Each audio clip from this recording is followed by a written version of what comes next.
All right, men and women of AZ swim baiters.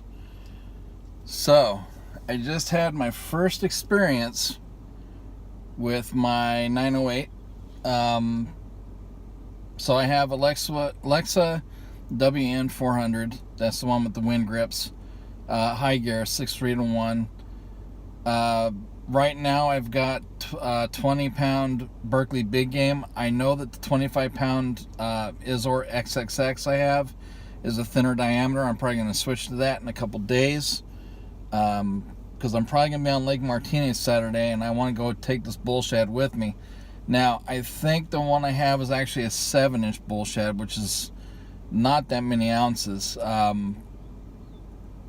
All I can say, even throwing something this light on this rod is heavy with the reel. Man, it's a heavy outfit. Like, I can already feel it in my wrists, but I'm dedicated to doing this. So I think because I have arthritis, I'm probably going to get some type of wrist straps when I pull the rod out on a boat. I'm not sure if I'm going to take it this weekend. I really want to get some baits under my belt first in the size range that it's really meant for. But it launches shit. Man, does it launch a bait. I mean, I had the magnet only on one. It goes up to 10. But I had it on one, and I had the bait weight set control set to where it was just barely moving. And it still put some distance on it. And I know also that when you have a heavier bait, you're more doing a lobbing cast than a cast like on another bait caster, because you're using the weight and the rod to get some of that throwback. Not unlike a fly rod, really. So I know I'll have an easier time actually tossing a bigger bait than a small one in some ways. In other ways, I won't. So I am prepared for that. But holy shitballs, man. It feels good in hand. It's really comfortable to be tucked. The reel, not being a round reel, is a little bit more comfortable for me to palm. It's not too bad. I'm really looking forward to getting into those 12 to 14 inch range baits. I'm probably going to end up staying in that anywhere from 10 to 16 ounce pocket of weight, even though I know the rod can handle more. If I do get something heavier, it will be only because I know that bait would probably work where I go. So it was an experience. I went to Desert Breeze. There's a lot of debris in the water right now, but anybody that's used the bull shad knows, like, that motion, man, it just draws strikes. And I had some followers, actually. I was surprised. Not the biggest bass in the world. They didn't commit.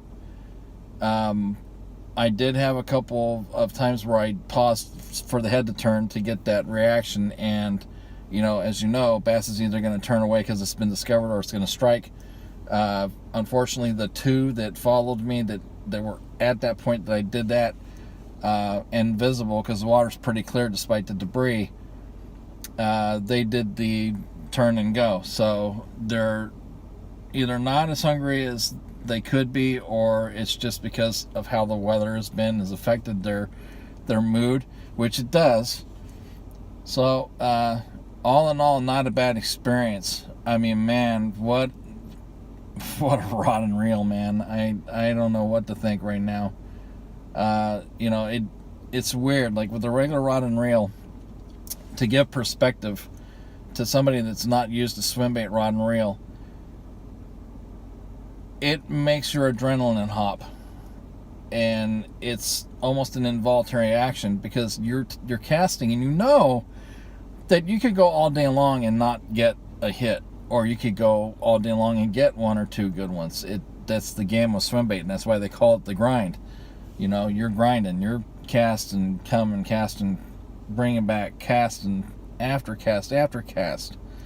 And when I have my guide select and my lures with this same bait and the couple other smaller ones I had, it was the same thing, because you're waiting for that strike. So your adrenaline's constantly going. You can be relaxed, but you're still anticipating, and that's the thing that does it. So I got that little bit of adrenaline going. You know, I was out here for a little bit. I really can't wait to get into these bigger baits. Like, I really want to see that. And I know that I'm going to have to build up for a while before I have enough baits to really go and get that grind on, so to speak. You know, I've been in the smaller ones for a while now, but I got rid of that rod. So now I've got the beast. Definitely going to be a game changer for me. Man, what a rod.